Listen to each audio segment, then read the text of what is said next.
Welcome to New Life Live with host and founder of New Life Ministries, Stephen Arterburn. New Life Live is dedicated to transforming lives one at a time, thanks to the giving hearts of you, our listeners. Our goal is to provide you with wisdom from God's Word to give you hope and help in life's hardest places. If you have a question you'd like to ask today, our phone lines are open. Call 1-800-229-3000. That number again is 1-800-229-3000. Now here's Steve. Well, hello, everyone. It's Becky Brown, and I am joined today by two amazing doctors of psychology, and that is Dr. Alice Benton and Dr. Jill Hubbard. Hello, you guys. Hi, gals. Listen, you're bringing the green today. We are. I mean, it's just amazing. We're in sync often. Yes, I love that. You know, it's fallish, right? You know, kind of, yeah. We're saying goodbye to green and welcome in the colors. But, you know, another thing that we're getting ready to do is next week is Thanksgiving. And we have so much to be grateful for. However, there are so many people right now that are feeling anxiety, whether it's because they're fixing the whole meal or because of all the people that are coming to their house.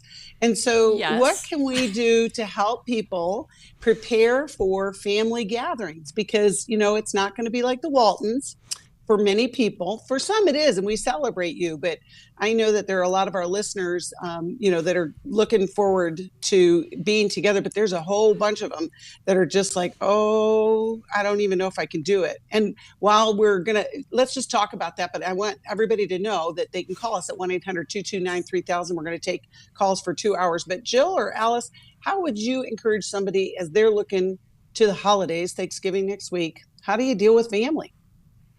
Well, logistically ahead of time, the more we can take care of ourselves, proactively plan ahead, and even delegate to other family members to help us out with the tasks that we have, that will protect our peace of mind for when we go into things if the conversations start to get tricky. And I recommend having a little phrase on hand. If it goes to a topic that you don't want the the conversation to take, you might just make a comment of, interesting point, and have something else prepared to go to. And I find that asking family members questions about themselves, tell me, that's interesting, but tell me, how's your work going? Or how's that other family member doing? It gently nudges the conversation in a better direction. I love that idea. Yeah, no, that's great. There's a good example in my own family. I have a stepsister, and she is so good at getting in and asking the young people questions. And she actually asks pretty deep questions, but she really shows an interest in them, and they all love her. And she finds out things. She tells me things. I'm like, I didn't know that. How do you know that? So that is a good way. So I think to add to that is to listen more. Right? Make it less of a priority to share your point of view, right? And unless you're a person that is such a people pleaser, you never speak up about anything, then the opposite, you know, say something you like without getting into things that are controversial. And I think really, we say this all the time, but just lowering the expectation for what this Thanksgiving is going to be. It's not going to make up for all the past times that failed, right? It's another day. It's another holiday. It's a time to just kind of let what is be, right? And we take the good and then we leave the rest. Right. And you know, Jill, along that same lines, what about those folks that have separated from family for many different reasons? That happens. How can we encourage them? Or people that don't have a lot of family around, right? I really encourage people to draw in other people that maybe are in the same boat, right? Create family-ish gatherings wherever you are. I love inviting someone who doesn't have a lot of family around to join ours. Yeah, I agree. And, you know, we always are about serving, too. And Thanksgiving's a great day. A lot of cities have communal meals where you could go scoop out some mashed potatoes and roast turkey and just be with your neighbors and be with your community. But, you know, there's a way through Thanksgiving. But one of the things is to keep that gratitude in your heart as we go through this season. We're going to be with you for the next couple of hours. Give us a call, 1-800-229-3000. If you've got some family issues that you're not looking forward to dealing with, or maybe it's something else, but we're here for you, and we'll be right back after this break. My husband was involved with a pornography addiction. He was unfaithful.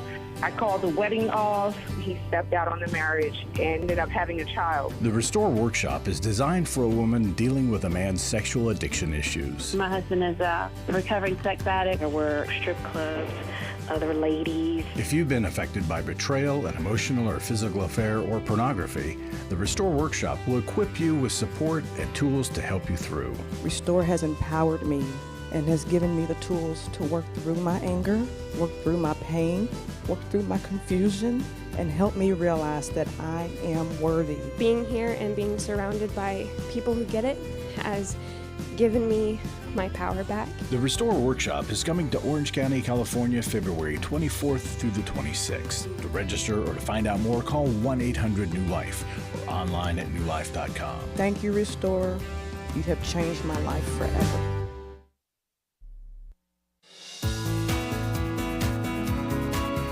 To find out more information about New Life or to order any of the resources mentioned on today's program, call 1-800-NEW-LIFE.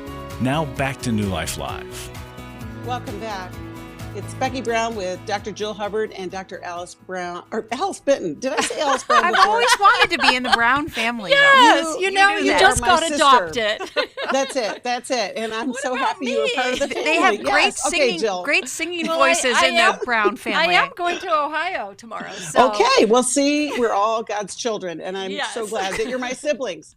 One of the things that we just experienced, I was just in Washington, D.C. over the weekend with our Restore Workshop, and it is so amazing to see how God meets the women and in this deep need, and then the community rises around them. And so I just want to encourage you, we are coming up on a whole new year of workshops, and we're going to have Restore again in February in Orange County. And so if you have thought about going, but there's a hesitancy, you know what? One of the first steps is that you can just call us and talk to one of our representatives, and they will help you discern and decide and maybe make that decision so that you can join us when we get there in February. I also want to mention that we are in this time of giving thanks, and part of that we're going to do Giving Tuesday in just a couple of weeks, and it's the Tuesday after Thanksgiving, and we're going to do a special matching gift for just that day where we're going to try and raise some money to continue to do ministry across this country. And I think it's a great way for you to prepare for the next 2 weeks, and then you can give us a call. But you can always give at any time. We're not going to restrict you to one day, but that's just something to look forward to. The part about the holidays coming up, there's also the piece we talk about in recovery. If anything like alcohol, chemical addiction is impairing your life, holidays can be tricky because there is a reason, it's a season of drinking, and it's a season of celebration for a lot of people. What would you offer to somebody who may be struggling with, how am I going to deal with this during the holidays? We still have some time to emotionally and spiritually prepare. And some of us wait because of our avoidance, because of our hesitation, our fear. We wait until it's too late. But gathering the emotional support around us now, going to meetings, preparing even a relapse prevention plan where you identify in advance what will likely be triggering to you on the holidays. You share those triggers with a trusted friend or with your therapist, with your group, and then you plan how you'll handle the triggers so that you go in with structure, with preparation, and even with practice. I like to bookend events with a touch with a safe person so that perhaps there's a call and prayer before going to a Thanksgiving holiday, and then there's a phone call to check in afterwards to talk about how it went, and that can help safeguard sobriety. Yes, absolutely. And it also falls in the realm of people who have eating disorders and eating issues, right? Good Compulsive point, Jill. overeating and all the sugar that's around the holidays. And so in the same way, right, we don't stop eating, but I think having that accountability and people you check in with can really help it to go more smoothly. And like you said, being aware of the things that drive you to eating, right, to doing that emotional eating, and even doing a little journaling through the holidays to keep yourself aware and in touch. That's such a great point, Jill, and especially during the season of eating. I mean, that literally is what we're going to be into, but I think that's great. We're going to go to our first caller, and we're going to continue taking calls. Our lines are open. You can call us at 1-800-229-3000. We're going to talk with Marie, who's calling us from San Francisco, listens on KFAX, and we're so glad you called, Marie. How can we help you today? Hello, Becky. This is a follow-up call. I called previously, and I talked with Sherry and Steve, and it's probably Jill, about my husband looking at pornography. And so he signed up to go to Every Man's Battle, and when he came back, I had asked a question if he ever spent money, for anything. And then he said that the day when he got to Irvine for the Every Man's Battle, that a prostitute approached him in the hotel, and he took her up to the hotel room, and they had sex. This was before the first session. So here we are a month back, and I asked him to move with his mom. Well, he just came back to the home because his mom and him got in a fight, and I wasn't ready for him to come back, but he was asking. So he switched from an iPhone to a flip phone, and cleared out his iPhone and shipped it off to his dad's where I couldn't even see the history. So now I'm asking for bank statements, and he's getting fidgety and squirmy about that. But my question is that now that he has a flip phone, he's asking to get an iPad so he can have it at work for music. And I told him he has a radio, in the car. And then he's saying, well, we can have it for the baby, which he already has a work iPad. So, and I said, it's only a month into this. You haven't seen a sex therapist yet. You haven't seen a 12-step meeting yet. He sees a therapist every week that he's been lying to. He's been on Covenant Eyes, but he knows how to get around it. So I'm just calling to ask what, now that he's back in the home, and I just need to know the next steps, because it doesn't seem like he's doing what he needs to be doing. He's wanting an iPad so he can, it just seems like he's not taking this seriously. Why would you want to get an iPad when we haven't even made any progress a month in? Well, and he's, so, Marie, here's the thing. He is in addiction. He's struggling with addiction. And so the questions that you have and the concerns that you have are all valid, but it's very much a part of somebody who has not even begun to do the recovery. And I'm sorry that you're going through this. Let's hear from Alice and Jill as we, kind of give you some insight on what some next steps for you to do. Well, Marie, I'm so sorry. It's kind of like the binge before you're going to go sober, right? And isn't that just how Satan works? To be right there where we're having a conference, right? That just breaks my heart. But if your husband is not ready, he would have sought it out perhaps anyway. And so I think the thing is, for some men, they go in very, very guarded. Most men come out and they have been broken, right? I don't know if your husband had that experience or not. Once in a while, it takes a man, a couple of times. And it is that getting into the accountability. So that they have something to hold on to while they're giving something up. And sometimes the depth, just like with any addiction, the fear of giving up that addiction because they don't know what else is there. And to look into that kind of cauldron. And he may have gotten a glimpse of it at Every Man's Battle, and it may have scared him to death. Right? And so I would ask him what he's willing to do, because you can't be his policeman, right? But what is he willing to do? Because this is a make it or break it with your marriage, right? Alice, how about you? Marie, would you tell us about the support you're receiving right now? Because you certainly need a tribe around you. Well, right now I've been in touch with Sherry and Keffer there from the show, and she's helping me. I'm going to do a consultation with her to find a therapist over here because I'm not in Long Beach where she's at. And I do belong to the her Brave One community. Excellent. You are taking the right steps then to get the information you need to guard your heart and to get the strength to set these firm boundaries with your husband. And I want to give you a phrase that when he brings up these requests that are so premature, they're even dangerous requests to the safety of your marriage, the phrase, "that doesn't work for me."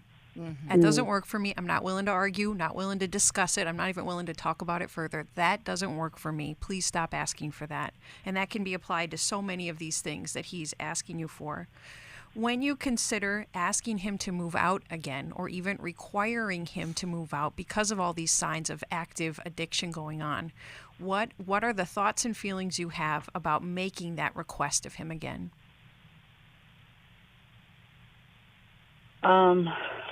I'm not even sure. I'm not even sure about that. Yeah. I feel very protective of you, and I think he took advantage of his mom's home being unavailable to him, and so he came back and he's continued to act out. All the signs seem to point in that direction. It's a good thing to ask for that distance in order to safeguard yourself and your household, and to set up the signs you'll need to see over a period of time before you're willing to consider having him back. It's not a good enough excuse that his mom's place is not available to him. And even to add in, when you ask me those things, it tells me that you're not willing to do everything it takes to turn this around. It tells me that you're not fighting for our marriage. And so then that gives me information on what I need to do next. It's so true. Right. Marie, I'm a people pleaser and I'm a conflict avoider in recovery. And whenever I have to ask something of someone that will displease them, I am so hesitant to do it. I would rather suffer than ask something difficult of someone else. And I wouldn't be surprised if you have similar feelings of asking such difficult things of your husband or requiring them of him. But that is what love does. Love requires and requests the good behavior from the other. And if it's not produced, then we create distance to protect ourselves from their poisonous choices that they're making. We're so glad you called, Marie, and I would encourage you to join us at Restore in February, but we're going to send you a copy of Worthy of Her Trust. And it's something that both of you can read. But, just like Jill and Alice both said, this isn't something that you have to take on by yourself. And so we can also help you find a counselor that's in your area, and hope to see you at Restore. We're going to go to Robert, who's calling us from Las Vegas and listens on KNLV. Hello, Robert. We're so glad you called. How can we help you today? Good morning, ladies. How are you doing? Doing well. How are you? Good. I spoke to you, Becky, and Alice about 5 months ago on a problem I was having with an old friend, and I took your guys' advice, and I'm visually impaired and about 90% blind, and took you guys' advice and tried to distance myself from the young lady, or the friend of mine, and lost about 65 pounds now. My goal is 120, so I'm doing pretty good. Wow. But my question is, I keep thinking of my old friend. What did I do wrong? Why did she sick her husband on me and all this stuff? Because like Alice, I'm a people person, and I'm very truthful. Well, and Robert, what's the question you have for us today? My question is, how can I get not thinking of her anymore? Because I still care for her. Okay. What can I do? Okay. And Robert, are you able today to identify one or two of the things that crossed the line and may have worried her or her husband in your interactions with them? No, she never told me. And to begin with, I didn't know she was married to begin with. She never told me.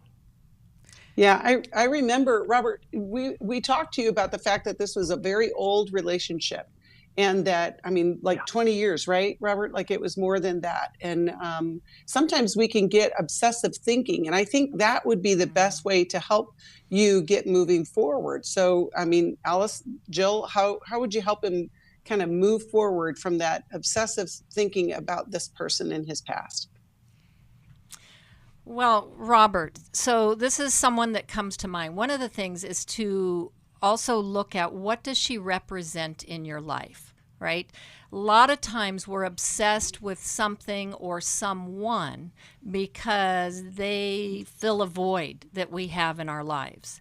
And so to help kind of move them out of that position and dethrone them is to add in other things in our life that are missing, other relationships, other people that we can share with, and to have those to make an active choice to invest in those people. And as the obsessive thoughts come up, to remind yourself that that's that obsessive part of your brain that is dwelling on a longing that you have. And to take that longing to the Lord, right? And ask Him to meet that need and to bring others along that can help you meet that longing that you have. Because most of our longings aren't wrong, they're just misplaced. That's right. Well, Robert, you can hear the music. We're going to take a break and we'll come back. Our lines are open. If you want to call in, 1-800-229-3000. We would love to help you because we know that there's hope. And we'll be right back after this.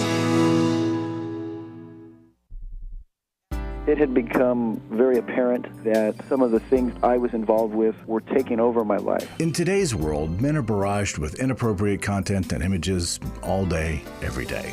Some say that certain behaviors are just no big deal. It's just part of being a guy. But it's simply not true. It's a battleground for every man, and the opportunities to fail are everywhere.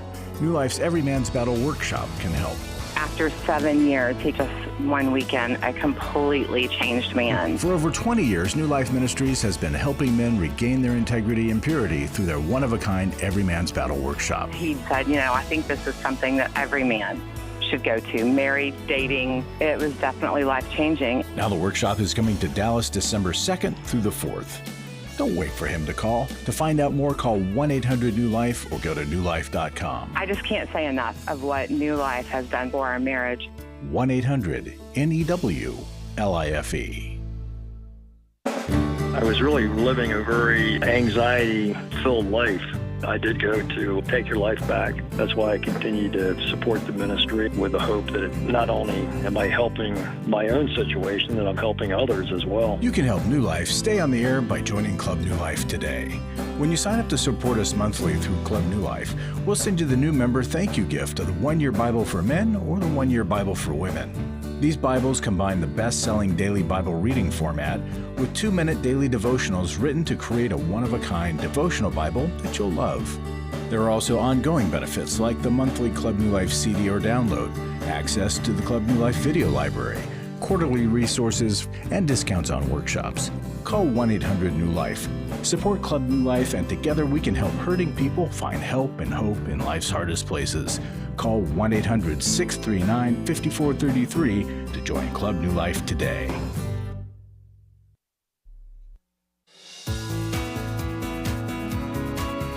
We'd love to hear from you. If you have a question or a comment, call toll-free 1-800-229-3000. Now back to New Life Live. Welcome back. We are talking with Robert, and Jill gave some great insight on how to kind of disrupt those obsessive thoughts.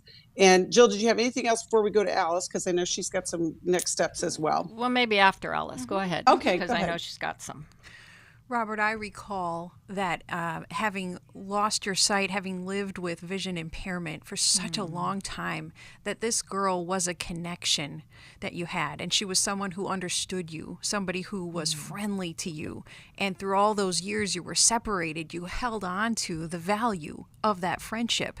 And it may have been an innocent mistake to reach out to her, not knowing she was married, but it was unsettling to her marriage for some reason. And you may never get the why it was so unsettling. And so what I would recommend is a couple of steps. One is you might need to work on forgiving yourself for making an innocent mistake that did not succeed in renewing the friendship that you wanted. And you had no ill intentions. You just wanted to reconnect with someone who had cared for you. And we often need to get those thoughts into words to process them and to lament the strong disappointment that this friend is no longer in your life. Mm-hmm. I find, Robert, that when I struggle with an obsessive thought that I just can't get rid of, for me, I consider it a temptation. I consider that there may be some spiritual warfare warfare, ramping that thought up in my head. And so I fight it with prayer. I work to take that thought captive, submitting it over and over again to God and bringing it to that safe person in my life that I share the obsessive thought with.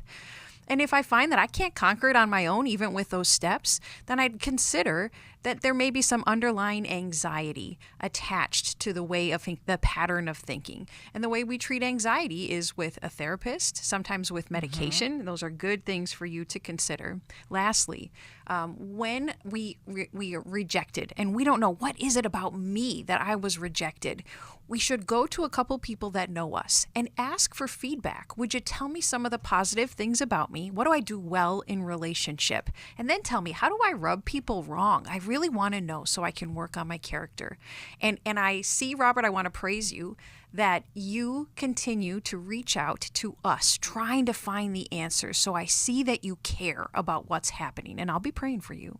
Yeah. And Robert, I would encourage you to join us at our Emotional Freedom Workshop that's going to be online in January. And that could be a good start to finding community, because we always have groups that will begin after that. And also just the content that we share. You know, Chris brings such great content about how to get unstuck, how to deal with the stuff that wants to take you back to the history. And then we'll hear from Dr. Jackie McHarris, who will talk about trauma. And then Steve will also bring in his wisdom as well. And I just think it would be a great way for you to move on and get some healing in your life. Jill, one last word? Yes, because Alice, something you said about if this has been a long-standing friendship that you had from years ago, and I don't know your situation, Robert, in terms of your blindness, but if it's been a gradual decline in your sight and that person was someone you knew when you were more sighted, I think there's a link there, right? That recapturing a time when the world was more vivid and perhaps, felt more alive in that time. And so that's something that I think is important to grieve, right? Yeah, to really grieve the blindness that you are struggling with. And how do you now find new community? Yeah, and I think that's why a emotional therapist, therapist and emotional freedom workshop would be a great way to go. Now we're thankful that you called, Robert. We're gonna go talk to, I think it's Bruni. Is that correct? Yes. Oh, great. And you're calling from Pennsylvania. Listen on WBYN. How can we help you today, Bruni? Thank you for all your help. You've been helping me for the last 22 years. Thanks for listening. Wow. And I say you counsel some people that ask me stuff, and I say, it's not coming from me. It's coming from the guys that I'm an expert in. It's every day at 1 o'clock in 107. Come on and listen to it, Anyway. Awesome, I have a Bruni. big problem. Okay. Even listening to you, this problem, I haven't been able to get rid of it. And I'm going to be 65 years old, and I'm tired of it. I don't speak my mind, regardless situations. Like, I'm going to give you 2 examples. I don't tell, let's say my daughter, she's going through some stuff, and then I'm paying for her counseling and all of this stuff. And then she come and keeping doing the same mistakes again. And I just don't tell her, how I feel, And then another thing, I have a business and I have these customers that they just taking advantage of me and my service. And what I would do is I get angry and I just leave them. And I go and get other customers instead of telling them why I'm leaving them. And so on and on like that, I just don't speak my mind. And oh God, I get angry. Okay.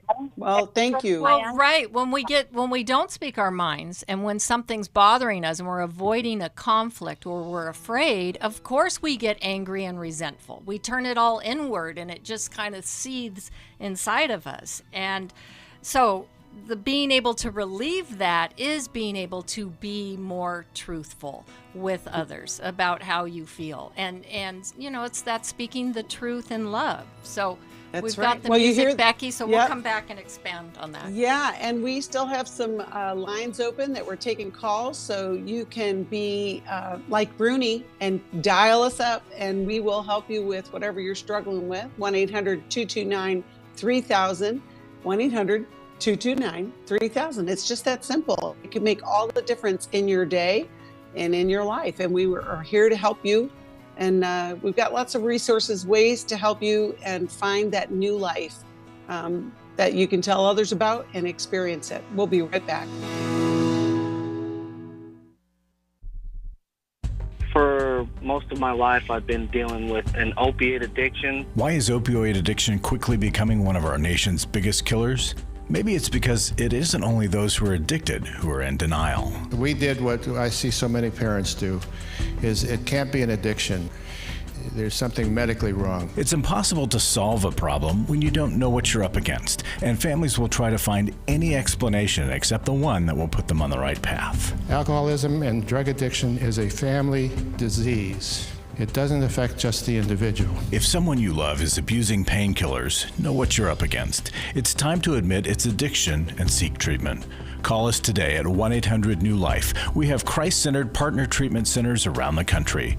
Call 1-800-639-5433 or visit us online at newlife.com. We just made a decision. We will do whatever it takes. 1-800-NEW-LIFE. Chris Williams on coaching. Oftentimes I get asked, what is the difference between therapy and coaching? The biggest difference between the two is that a therapist is going to be looking for a diagnosable mental health condition, whereas a coach is going to look at a particular issue and help a person work through that. If you need a coach, call New Life today and ask about the New Life Coaching Network. Our coaches have been trained and screened with the same intensive process we use for our network counselors. If you're looking at an issue in your life that you just kind of want to change, whether it be your weight or leadership or other areas of behavioral patterns, check out coaching. There can be some really, really helpful things for you. Take control of your life and take action to achieve your goals. Call 1-800-NEW-LIFE. That's 1-800-639-5433 and talk to us about getting a New Life coach. 1-800-NEW-LIFE.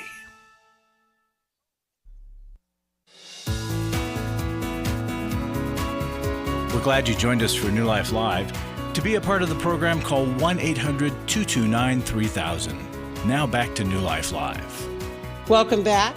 Like I said before the break, we are continuing to take your calls at 1-800-229-3000. Right now, we are on the phone with Bruni, who is just sick and tired of not being able to speak her mind. However, Bruni, I think you've got really good articulation about the problem, and but I also hear your frustration. And I was sharing with Allison that this past weekend at Restore, one of the concepts that we talked about when we're talking about boundaries is that it's very difficult to set a boundary when you don't really believe it in your core.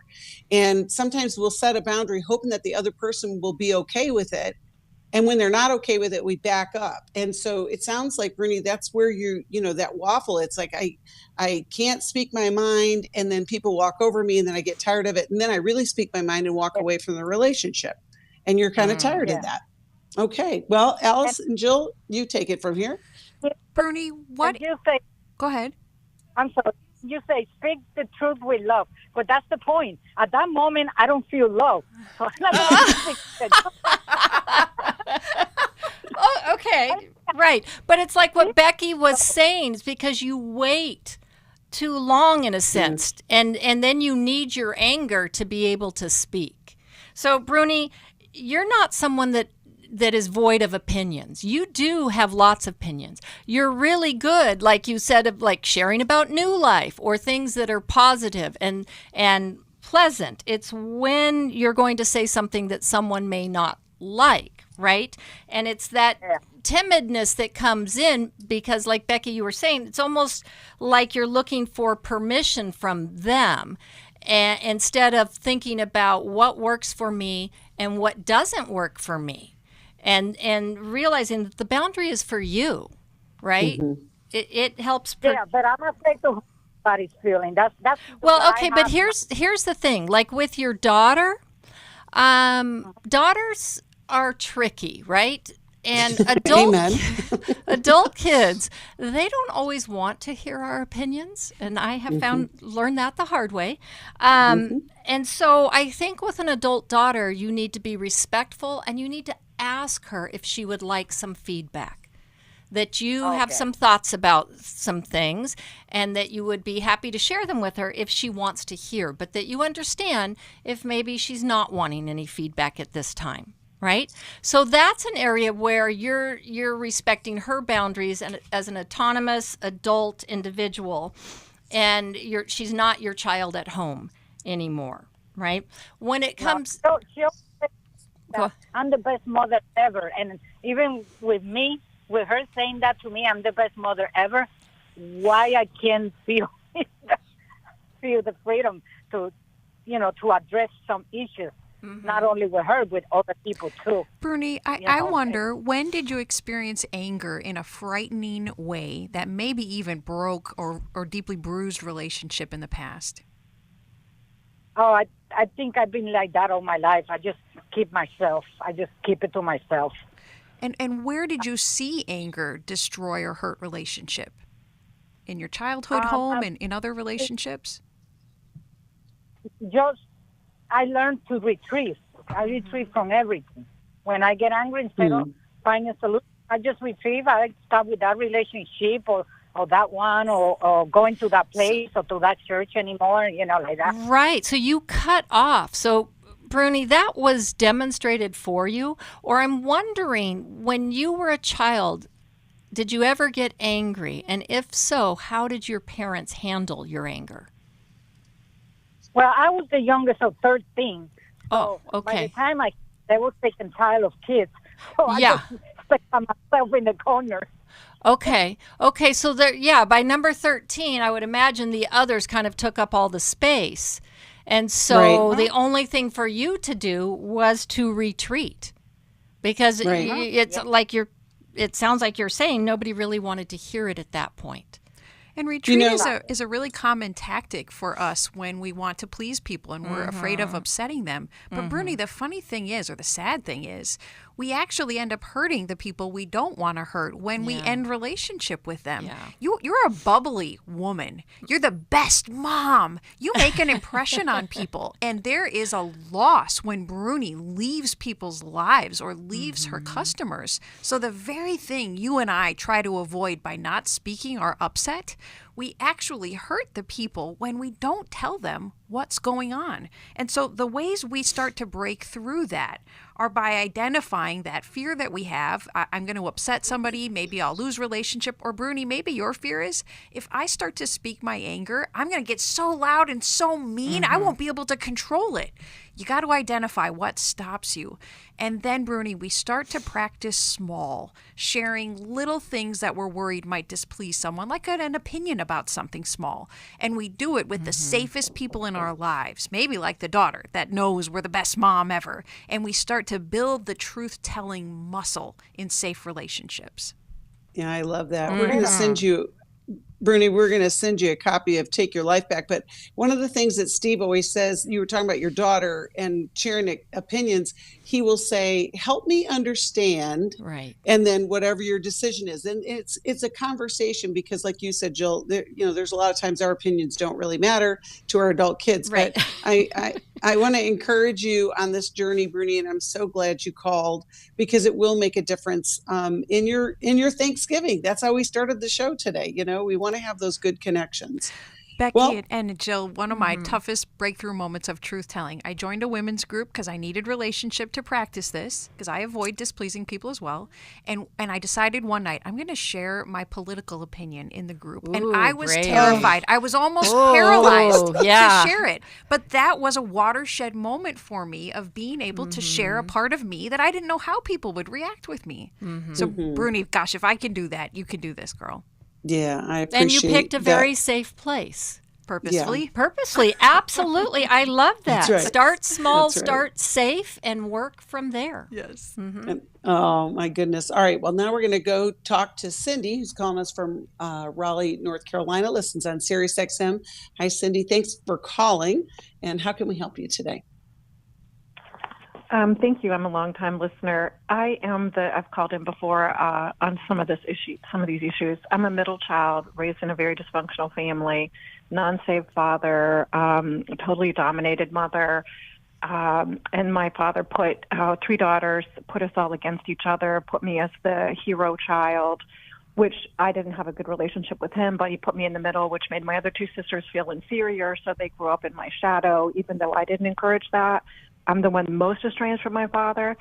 And then, my younger sister had lots of problems, mostly her own self-making, but I was kind of like her mother to raise her really emotionally. I was very responsible for the whole family's emotional health. So I ended up in codependency treatment, and they identified, you're the one who tries to save the family. That's not fair to you. So I've been 30 years in codependency treatment and make a lot of progress, but then, it's like 2 steps forward, 1 step back if something in the family gets affected. So my sister kept struggling. I got involved by my parents demanding I save her. Long story made short, it didn't work out well. And she separated me from my parents, and my parents didn't talk to me for 3.5 years. My mom got sick, got dementia. Yeah, 3.5 years. My mom got sick, got dementia. My aunt asked me to go back at least check on my mom. So I started re-engaging. And, of course, they had never changed. They'd never gotten recovery. But as time went on, I would come every 6 months, whatever. And things got better for me with my mom because she had dementia. So she went back to being, somebody I could relate to from the past and not deal with my family.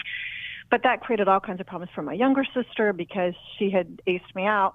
Well, my mom died in January, and I had to be around my sister that I hadn't seen in, 6.5 years. She had completely separated me from her son, he adored me when he was little. Now he's a teenager, and she's filled his head with nonsense. So my question is, I try to stay away from them as best I can, but my older sister sees them, and she will bring up to me what they do together. And then she will say to me, oh, it's not really that we're spending time together, but, and it just makes me crazy. And I just don't know how to not put my upsetness on her, because it's not her fault she's having a relationship with my sister, but how do I have a relationship with her and then with my dad? Because after my mom died, my dad started getting involved with a woman who was, 15 or 18 years younger than him, and that's fine, whatever he wants to do, but he attacked me again because they blame me for getting better and leaving the family. You can hear the music. You can hear the music, Cindy. One of the things that you're describing is what we open the show with. Family systems are very tricky, and when they get sick, they stay sick for a long time, and those roles are hard to bust out of, even though you've done a lot of good work. When we come back after the break, we'll hear from Jill and Alice. We're grateful to offer this, and we do it because so many people give to the ministry of New Life. They help us do what we do. We've got Club New Life members that help us, but we've got other donors that also contribute. But if you have never considered giving, maybe today is the day that you'll call us. You can call 1-800-NEW-LIFE. You can go to newlife.com and give to this ministry that's giving to so many to have a new life. We appreciate all that you do through your gifts, and we're going to make the most of every dollar to help somebody find a new life. We'll be right back after this break. I'm about 100 pounds overweight. I'm 30 years old, and I'm just really discouraged. I'm scared. I don't want to feel again. Does this sound like your story? It doesn't have to. The weight we carry on the outside is often a result of the burdens we carry on the inside. If you want to reduce your inner burden, New Life's Lose It for Life online workshop can help. This online workshop features a one-day Zoom session presented by Steve Arterburn on Saturday, January 28th. Plus breakout sessions led by a credentialed New Life Network counselor. Fitness expert Michelle Spadafora will lead exercise sessions, plus you'll receive exercise gear to allow you to start a home fitness routine you'll actually enjoy. If you're finally ready to stop going from diet to diet and begin a comprehensive plan that addresses the psychological, emotional, and spiritual aspects of a healthy lifestyle, call 1-800-NEW-LIFE. That's 1-800-639-5433 or go to newlife.com. Hi, this is Steve Arterburn, and for 30 years, New Life has been the most trusted name in Christian counseling. Your ministry has saved my life. If you struggle with emotional hurt, family or marriage problems, the pit of depression, or the pain of addictions, we can help. I'm down 100 pounds now from what I was. You guys are awesome. You're a blessing to America. Our treatment programs provide clinically appropriate solutions from licensed professionals. all in the biblical framework. I have had problems with alcohol. I think God has ordained this place to be His. You don't have to be a prisoner of your pain. Help is available at 1-800-NEW-LIFE. She tells me that I'm a new man, and I feel like a new man. It worked for me, and it can work for them too. This time it is different. If you're ready to take the first step toward genuine spiritual and emotional healing, please call us today at 1-800-NEW-LIFE. God can open the door to a better tomorrow right now. Call 1-800-NEW-LIFE. That's 1-800-639-5433.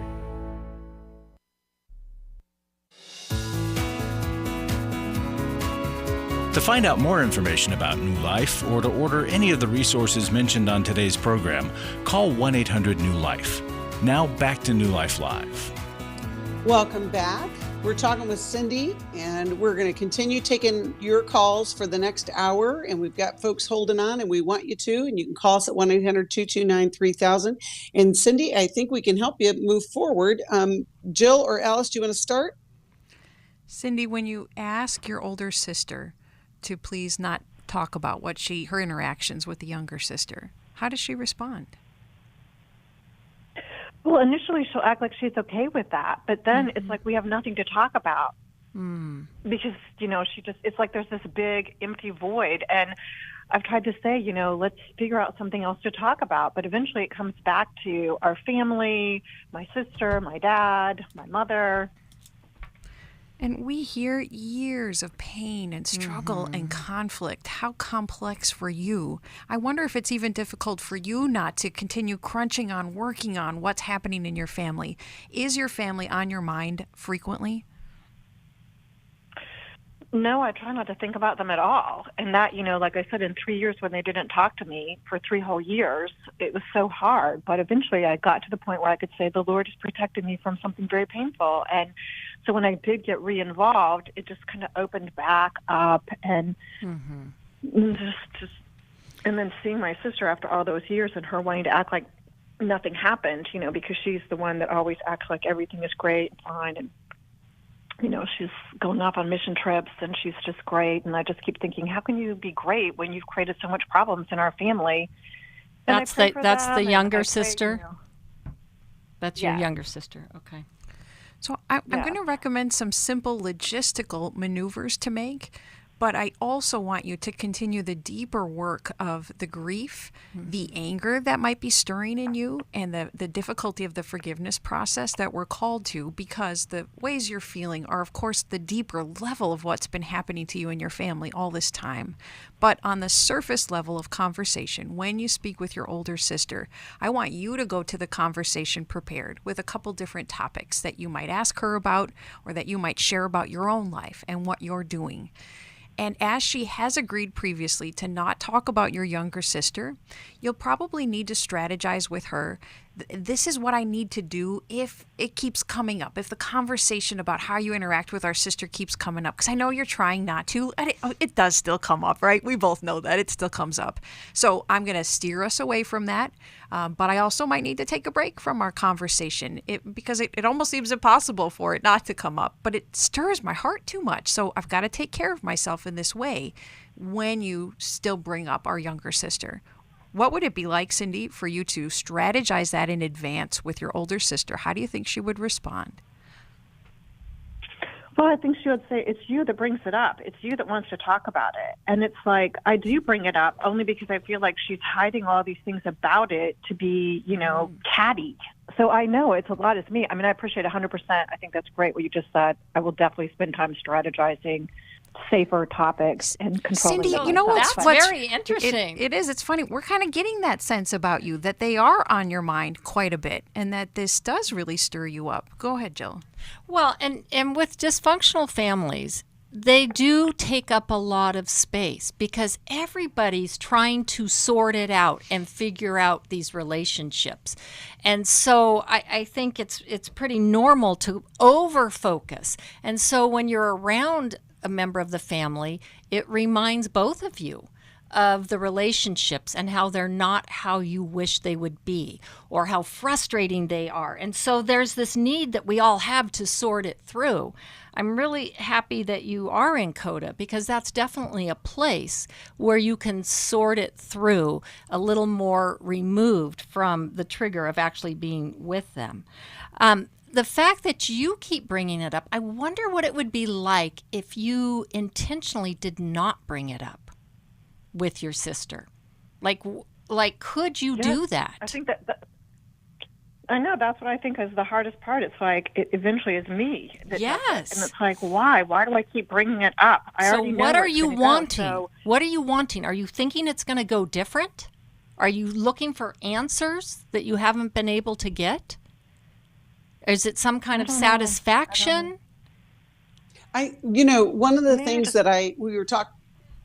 Go ahead, Cindy. I think it's just validation. It's validation that it's wrong. What they've done is wrong, and what it is wrong. It's like, I know that is never going to come. You're They're right. never going to validate what they did was right. wrong, and how they treat me is wrong. That's impossible. I'm never going to get that, and yet it still is what at the end of the day, it's like, I know that's all codependency. It's like you're just going to be talking and explaining and showing them, and they're never going to give you that. Cindy, So that may how do I then actually say, be, okay, it may be a legitimate need you have that won't be fulfilled with your sister, but could be fulfilled with other people. Because as you tell the story to us, we can see where your family made mistakes. We can see where you were hurt. Validation of our feelings is a natural, good human need. Just this morning, I went to my husband, Cindy, and I said, I'm feeling anxious about something that really doesn't make any sense. And I just need to know that that makes sense to you, that I'm struggling with anxiety. Could you validate that you can understand my anxiety? And his validation soothed me. But we can't always get that from the person we want it from. And so we have to seek it from other people that are capable of hearing us and soothing us with validation. Yeah, I think that's such a great truth. And Cindy, we hear you as far as the work that you're doing. And, CODA is a very helpful place because of the groups that you can be part of. One thing about family roles is that they are lifelong in many ways. But one thing that I can encourage you to do is decide what role you're going to take in the future. So with this sister that you're connected with, maybe instead of trying to, kind of ice skate through all of those uncharted conversations, maybe you say, hey, you want to read a book together, like your own little book club, so that when you do get together, you're talking about something completely separate, but it's something that you both have done together. And then you continue to create things like, let's go to this particular restaurant that's just for us. And you're recreating new memories, new places for you to connect. It's just simple. Right. Okay. And I like that. But what about this, you guys? Cindy, what if you went to older sister and told her what you're looking for? I need somebody from the family to validate that what happened was wrong. Are you able to do that for me? And just ask her. I don't know, because she was... What? I don't know, because she was very wounded by my family. I mean, she was very wounded by my family. But So here's the thing. She's not a safe person. Okay. But so then why do you keep going to her and explaining everything if she's not a safe person? Because you are hoping for that. I think because I have mental illness. No, I really love what was just suggested, because I think that question's never occurred to me. Like, what role do I want to play in recreating a role? Because I you know get to decide. My older sister is. My older sister's never going to be able to do that because she's too wounded. And again, when I'm around her, then I get into the, I don't want to bring up things to make you mad, but look, you've been, you were hurt, but I was hurt too, and it just goes right back into this never-ending cycle of we're not well. You both were hurt. You both have needed validation for your hurt, right? We're so glad that you called, Cindy, and I think that you will have a way forward. We're going to send you a copy of Take Your Life Back, and we're so called as you head into this holiday, you can decide that you're going to be the person that you want to be and won't be dictated by the family history. And I think for so many of our listeners, that is the challenge. It's like, how do I get out of this dynamic? And it is possible, and we can help you. We've got all kinds of workshops. You hear us talk about it all the time, but you can go to newlife.com and check out something that might be exactly what you need for the new year.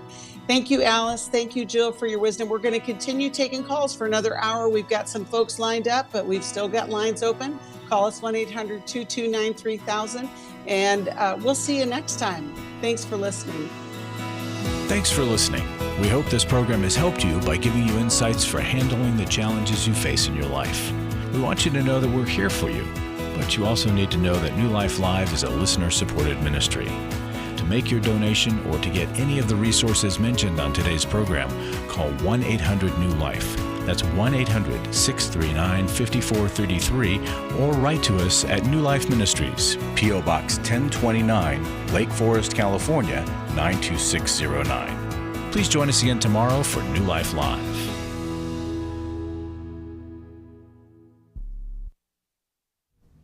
Hi, thank you for watching New Life Live. New Life Live is a Christian counseling program where we deal with the hard questions about life, relationships, kids, free choice, freedom of will, whatever.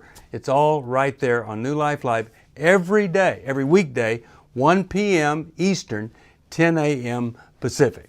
If you want to call into the live broadcast, you can find the schedule on newlife.com or click the social media link right below. You can see every episode of New Life Live on the New Life YouTube channel. Watch it with a friend, watch it later. Be sure to subscribe and hit that bell so you'll never miss another episode. So if you want to listen on the go, download the app. The link is right below. And I hope if you need some information, if you want to get some help, you'll call us at 1-800-NEW-LIFE. And I'll see you next time.